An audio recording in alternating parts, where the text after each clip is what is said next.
Baik, Assalamualaikum warahmatullahi wabarakatuh. Assalamualaikum warahmatullahi wabarakatuh. Oke, Waalaikumsalam warahmatullahi wabarakatuh. akan lanjutkan kuliah kita ya di Fisika Matematika 1. Kita masih di materi persamaan diferensial biasa ya. Nah, di pertemuan-pertemuan sebelumnya kita sudah menyelesaikan bagaimana mencari solusi dari persamaan diferensial biasa untuk yang orde 1 ya.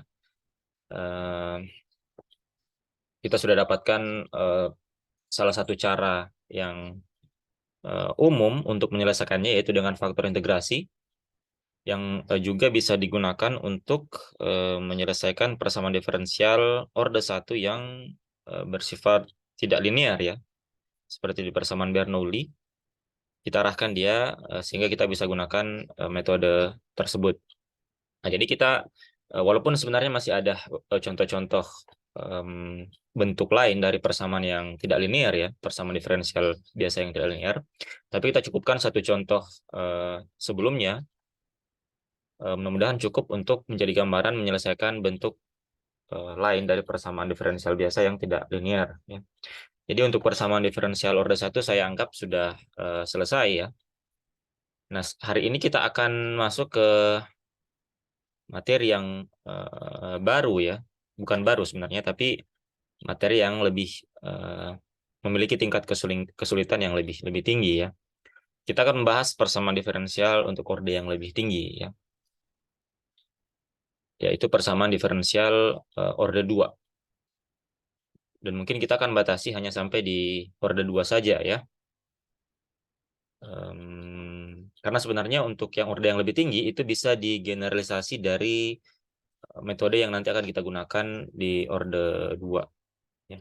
Jadi hari ini kita akan membahas, sebentar ini saya perlu bisa dulu.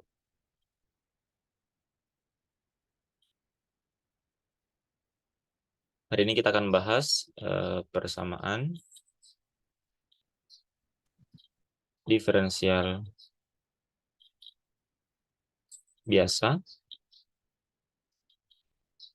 orde 2 ya. Orde 2. Kemudian kita batasi dulu untuk yang bersifat linear ya. Setelah ini mungkin kalau kita punya waktu kita akan bahas yang untuk yang tidak linear ya. Sebagaimana di persamaan PDB yang orde orde 1. Nah, jadi kita batasi di orde 2 karena sebenarnya untuk orde yang lebih tinggi itu bisa digeneralisasi dari metode yang akan kita gunakan nanti. Kemudian kalau misalnya kita perhatikan secara umum di dalam fisika itu eh, mayoritas itu kita menggunakan persamaan diferensial yang orde 2 ya. Kalau kalian ingat di awal-awal kita pernah membahas tentang contoh persamaan diferensial hukum Newton ya. Sigma F itu sama dengan MA. Ini tidak lain merupakan persamaan diferensial orde 2 ya. Jadi maksimal kita bisa nyatakan perubahan posisi terhadap waktu itu di orde 2 ya, di hukum ini dan juga di banyak sub-sub materi yang lain ya. Misalkan juga di kalau coba kita lihat dulu contoh yang di atas ya sebentar. Pembahasan-pembahasan awal saya sempat memberikan beberapa contoh. Ya. Nah, misalkan juga ini untuk kasus di mekanika untuk pegas ya. Kita juga punya persamaan yang orde 2 ya, persamaan ini. Dan ini belum kita bahas ya bagaimana mencari solusinya karena memang ini eh, untuk materi yang sudah kita pelajari sebelumnya itu belum mampu untuk menyelesaikan persamaan ini ya. Jadi ini nanti akan kita bahas bagaimana mencari solusi untuk gerak osilasi seperti ini. Dan juga kalau di elektronika atau di listrik, eh, itu kita juga punya aplikasi dari persamaan diferensial biasa orde 2 ya. Nah, kalau kalian ingat kita punya apa? Rangkaian listrik ya yang sudah kita bahas sebelumnya. Rangkaian RC itu kita punya rangkaian yang menggunakan persamaan diferensial order 1. Nah, kalau kita lihat rangkaian yang sedikit lebih rumit, kalau kalian ingat, kita punya rangkaian RLC ya. Ada tambahan induktor di rangkaian listriknya. Atau saya gambarkan saja di sini. Misalkan kita gambarkan kembali, kita punya rangkaian seperti ini.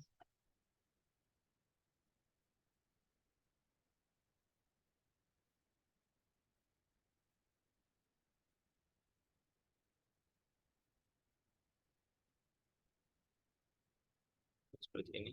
Di sini saklarnya. Kemudian di sini ada sumber tegangannya ya. Kemudian di sini ada hambatan. Nah, di sini ada tambahan yang baru, yaitu induktor ya.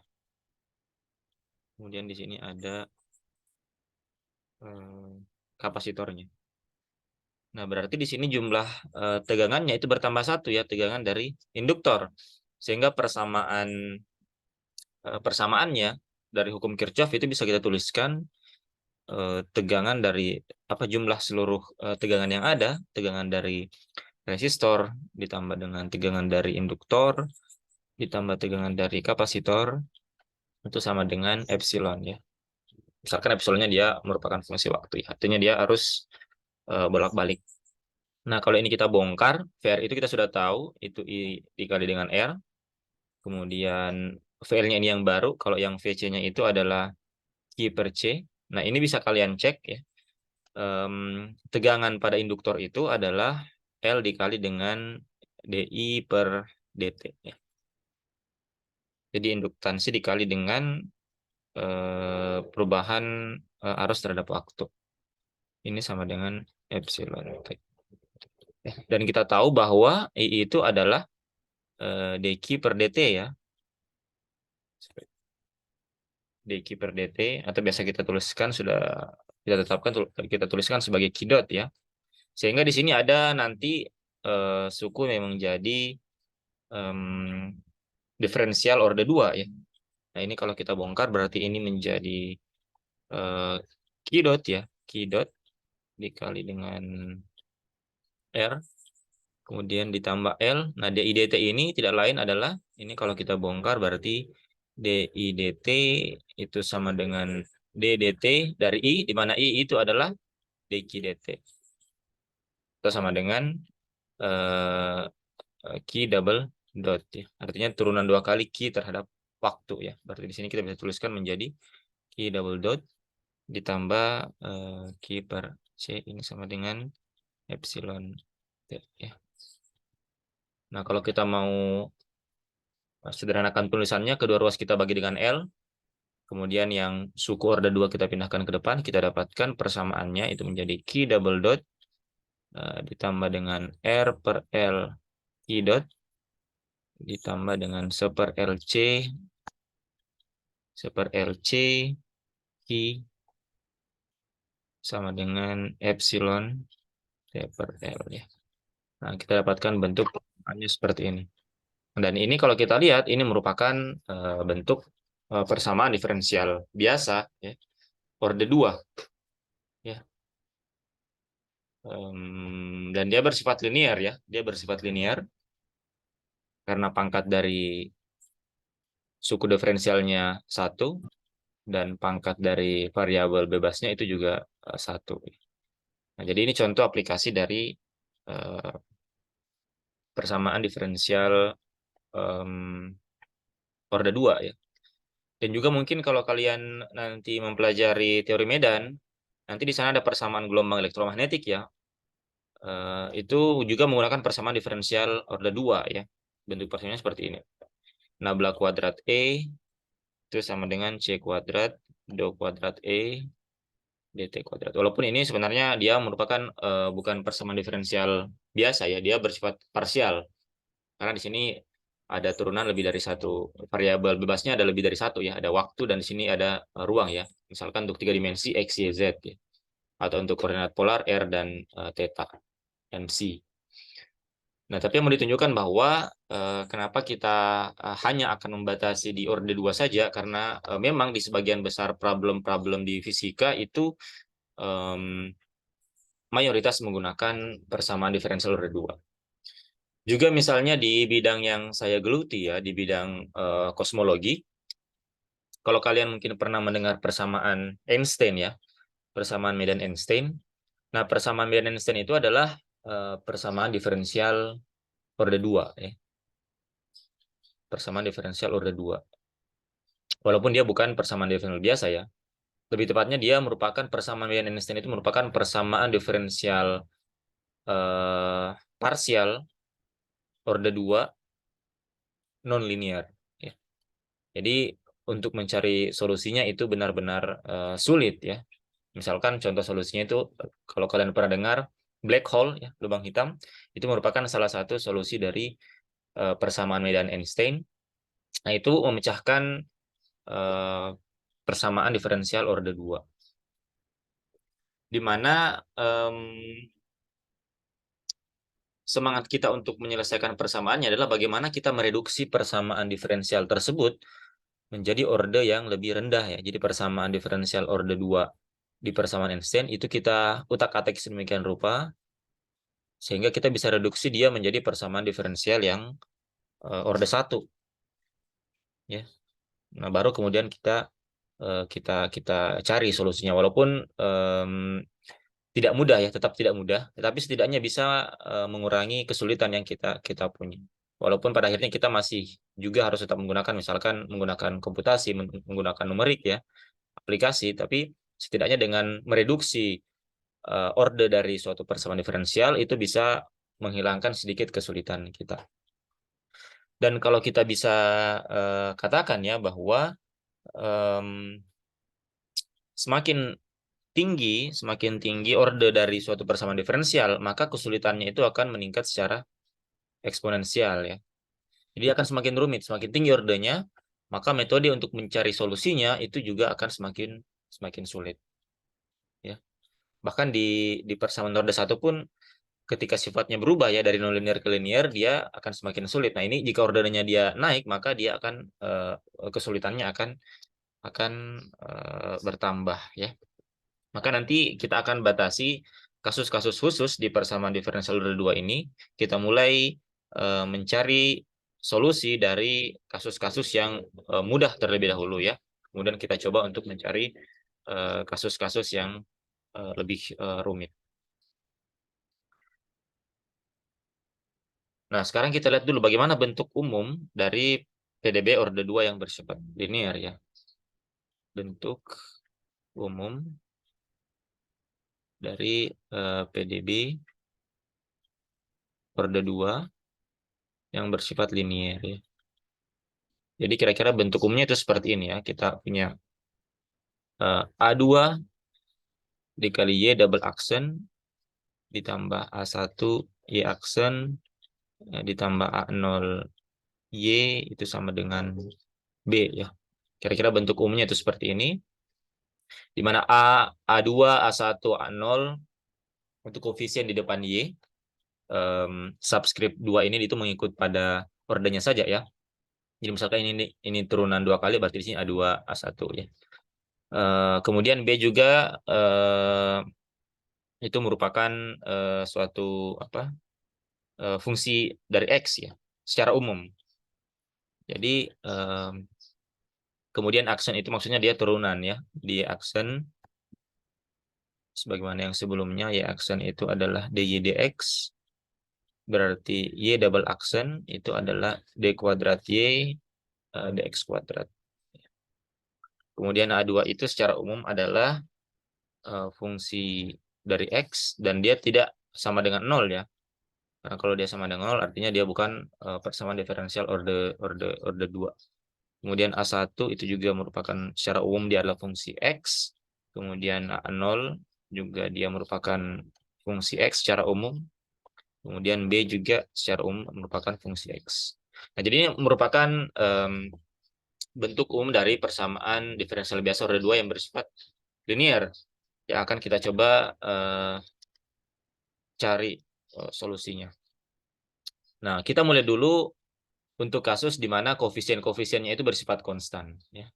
Jadi kalau di sini kita punya A2, A1, A0 dan B itu fungsi, sorry, A2, A1, A0 itu fungsi dari X. Nah, kita akan mengambil kasus yang lebih sederhana lagi, kita batasi lagi, di mana koefisien dari A2, A1, dan A0 ini dia bersifat konstan ya. Jadi kita akan membahas yang pertama dari PDB orde 2 ini adalah PDB orde 2 yang bersifat linear dengan koefisien konstan ya. Jadi kita akan membahas PDB orde 2 yang bersifat linear itu dengan koefisien konstan.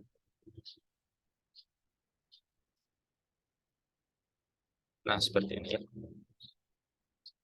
Artinya sekarang kita punya bentuk umum persamaannya menjadi A2 Y double aksen ditambah A1 Y aksen ditambah A0 Y sama dengan dx ya. Seperti ini. Jadi bentuknya bentuk yang akan kita cari seperti ini ya. Di mana A2, A1 dan A0 ini dia koefisiennya konstan. Jadi dia bukan merupakan suatu fungsi. Nah, ini pun dia terbagi atas dua ya. Dia terbagi atas dua. Untuk kasus B-nya itu ada yang sama dengan 0 dan ada yang tidak sama dengan 0 ya. Jadi ini pun dia masih terbagi dua lagi. Jadi ada yang bersifat homogen. Ini di mana BX-nya itu sama dengan 0. Kemudian ada yang tak homogen. Ini untuk kasus BX-nya ini tidak sama dengan 0. Ya. Nah, jadi dua-duanya akan kita cari nanti bagaimana solusinya. Jadi kita lihat bagaimana pembatasannya ya. Kita batasi apa yang kasus yang akan kita selesaikan. Kita sudah batasi dia bersifat linear, kemudian koefisien konstan, dan sekarang kita punya pembagian lagi persamaannya itu bersifat homogen dan tidak homogen ya. Kita akan mulai dari yang homogen. Artinya suku di ruas kanan itu sama dengan 0. Mulai dari yang bersifat homogen ya. Artinya persamaannya A2Y double aksen ditambah A1Y aksen ditambah A0Y itu sama dengan 0. Nah, seperti ini. Jadi bentuk persamaannya seperti ini. Contohnya misalkan kita punya contoh kasusnya misalkan kita punya persamaan ya. Y double aksen ditambah 3Y aksen ditambah 5Y sama dengan 0 ya. Atau kasus yang di atas tadi, yang kasus pegas ya. Kasus pegas tadi kita punya persamaan X double dot ditambah omega kuadrat X sama dengan 0 ya. Di mana omega itu kuadrat adalah K per M untuk kasus pegas. Kemudian tadi untuk kasus pegas. Kemudian untuk kasus rangkaian RLC tadi kita punya persamaan Q double dot ditambah R per L I dot ditambah seper LC I sama dengan 0. Jadi ini contoh-contoh bentuk persamaannya. Jadi contoh pegas yang di atas tadi dan RLC di rangkaian listrik itu merupakan persamaan diferensial biasa orde 2 linear dengan koefisien konstan yang bersifat homogen. Nah, jadi ini akan kita coba selesaikan bagaimana mencari solusinya ya.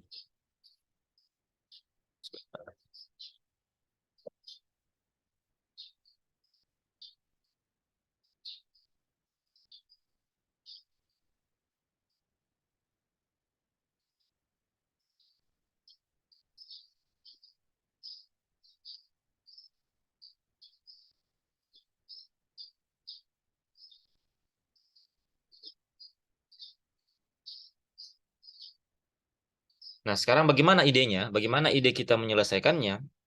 Nah, sebagaimana yang saya sempat sebutkan di awal tadi bahwa salah satu metode yang kita ingin lakukan ketika kita menghadapi persamaan diferensial order 2 adalah bagaimana kita mereduksi ordenya ya.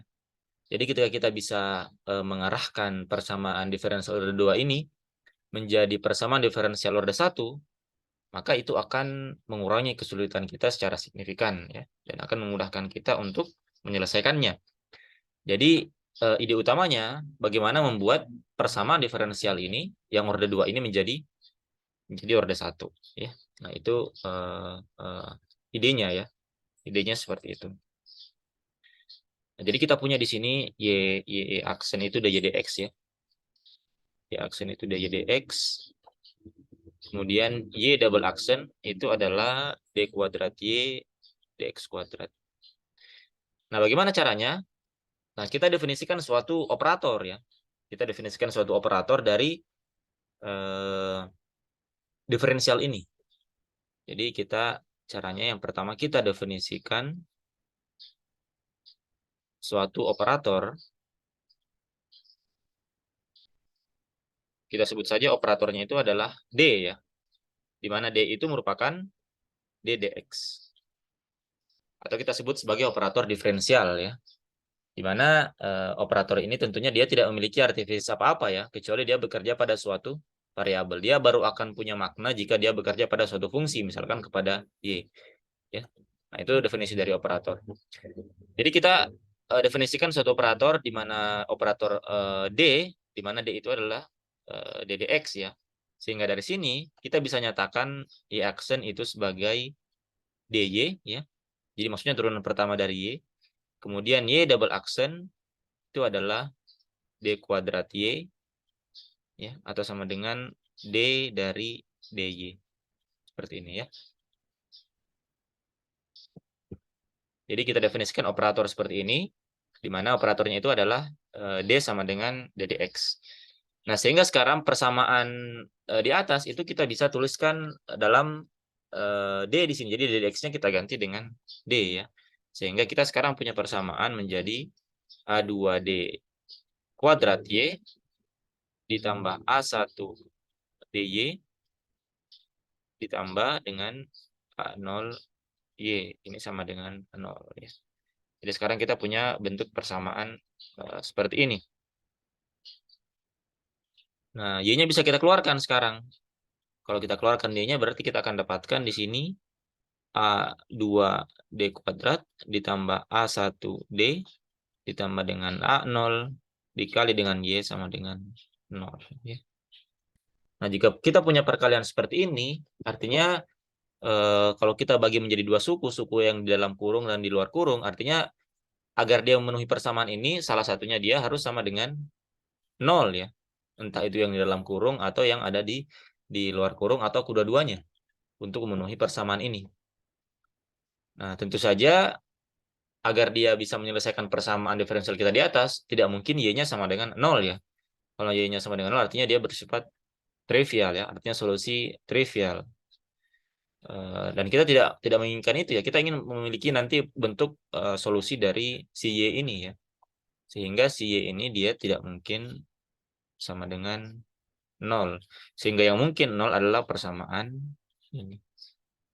Sehingga kita bisa tuliskan sekarang persamaannya menjadi A2D kuadrat ditambah A1D ditambah A0 itu sama dengan 0. Jadi sekarang kita punya bentuk persamaan seperti ini ya. Nah, sekarang perhatikan bahwa persamaan ini itu mengingatkan kita pada bentuk persamaan kuadrat ya. Mengingatkan kita pada bentuk persamaan kuadrat ya. Kalau kalian ingat di matematika SMA ya, kita punya persamaan kuadrat AX kuadrat ditambah BX ya, ditambah C ya sama dengan 0. Di mana kita bisa cari solusi dari X-nya ya. Dengan rumus kita kenal biasanya dengan rumus ABC ya.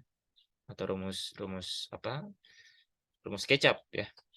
Kita bisa cari solusinya. Solusinya biasanya ada dua ya, di mana X plus minus itu sama dengan minus B plus minus akar B kuadrat dikurang 4AC per 2A. Ya.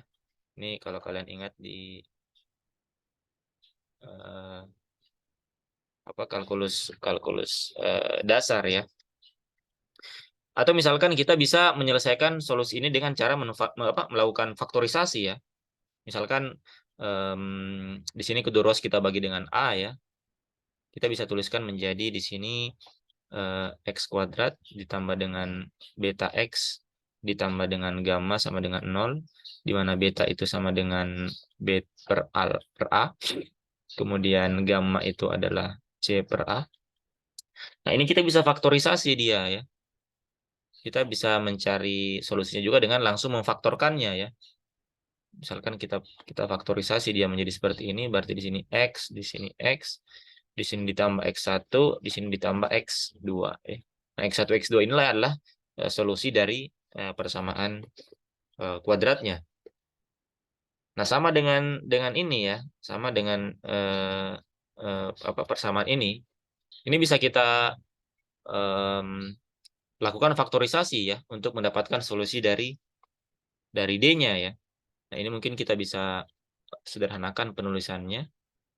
Misalkan kedua ruas kita bagi dengan A2, maka kita bisa tuliskan menjadi D kuadrat ditambah dengan A12. A12 itu maksudnya A1 dibagi A2 ya. Kita definisikan koefisien yang baru. Dikali D, kemudian ditambah dengan di sini A01, sorry A02,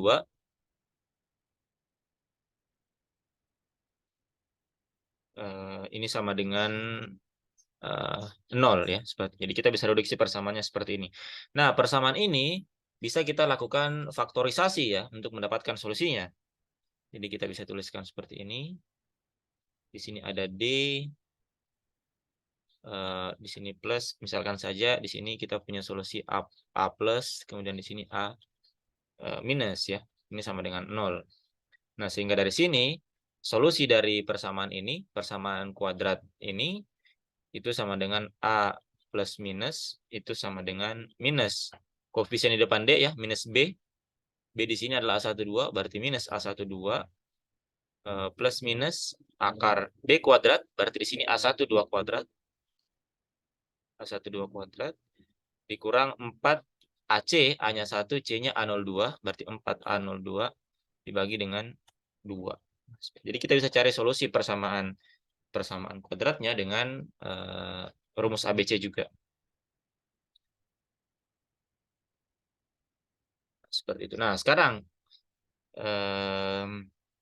dari sini ya, dari sini berarti kita bisa kembalikan dia ke atas ini ya. Kita kembalikan ke sini ya, ke persamaan ini.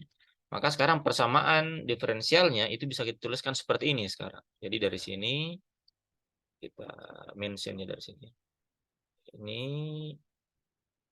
persamaannya sekarang dalam bentuk faktorisasi ya. Jadi D ditambah A plus dikali dengan D ditambah A minus dikali dengan Y itu sama dengan 0 ya, seperti ini.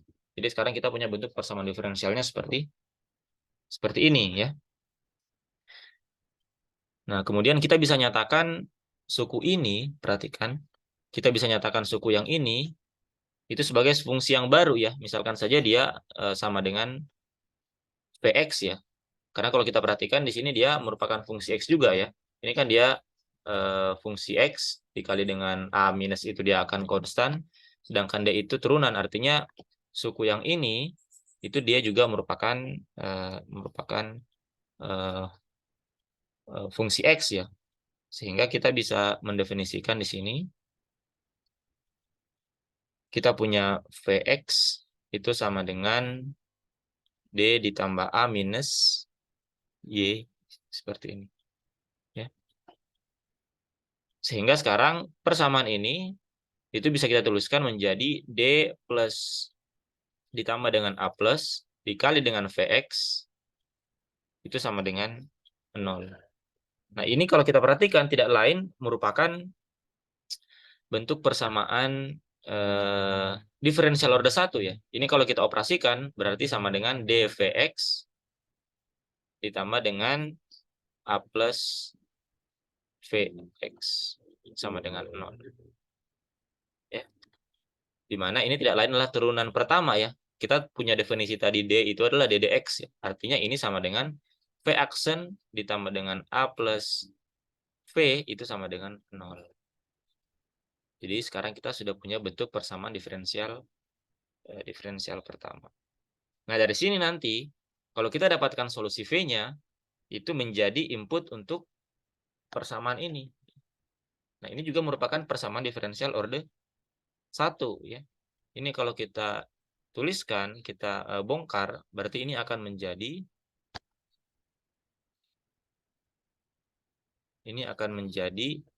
DY ditambah dengan A minus Y itu sama dengan V ya. Nah, D itu tidak lain adalah DDX ya. Artinya di sini kita punya persamaan diferensial order 1 juga. Y aksen ditambah dengan A minus Y itu sama dengan V ya. Nah, jadi kita sudah bisa berhasil mereduksi persamaan diferensial order 2 di atas tadi menjadi persamaan diferensial order 1 ya. Jadi kita misalkan suku ini itu menjadi Vx, sehingga kita bisa nyatakan persamaannya menjadi persamaan diferensial order 1 dalam bentuk V aksen ditambah A plus V sama dengan 0. Nah, ini kita cari solusinya. Nanti kita cari solusinya, kita dapatkan V. V-nya kita jadikan input ke sini. Sehingga persamaan di sini menjadi DY ditambah A minus Y sama dengan V. Nah, ini tidak lain juga merupakan bentuk persamaan diferensial order 1. Yaitu Y aksen ditambah A minus Y sama dengan V. Nah, dari sini kita akan dapatkan solusi dari Y-nya. Ya. Jadi ini akan mendapatkan, di sini akan mendapatkan V-nya berapa. Di sini nanti kita akan dapatkan solusi Y-nya berapa. Sehingga persamaan diferensial order 2 kita itu bisa kita selesaikan. Nah, jadi kalau kita perhatikan bahwa satu persamaan diferensial biasa order 2 kita itu bisa kita reduksi menjadi 2 buah persamaan diferensial order 1.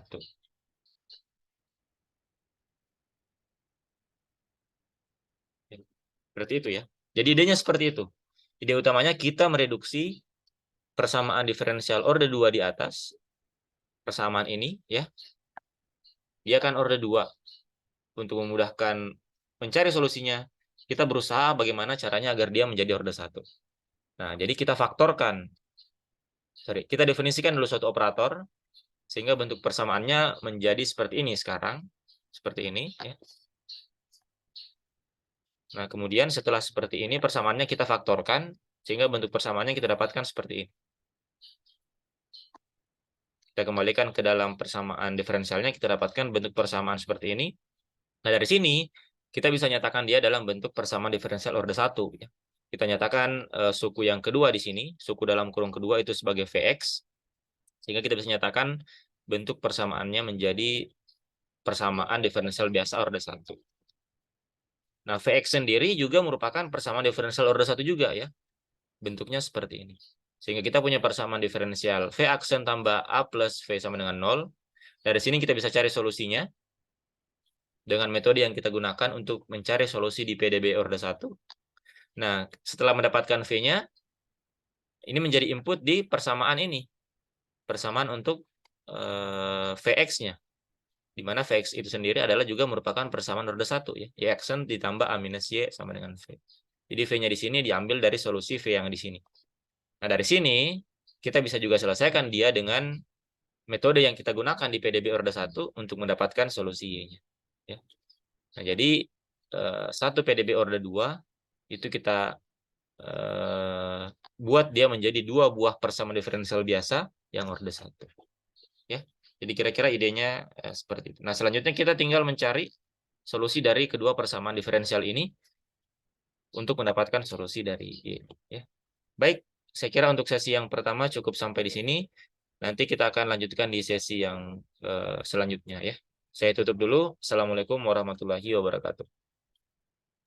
Waalaikumsalam warahmatullahi wabarakatuh.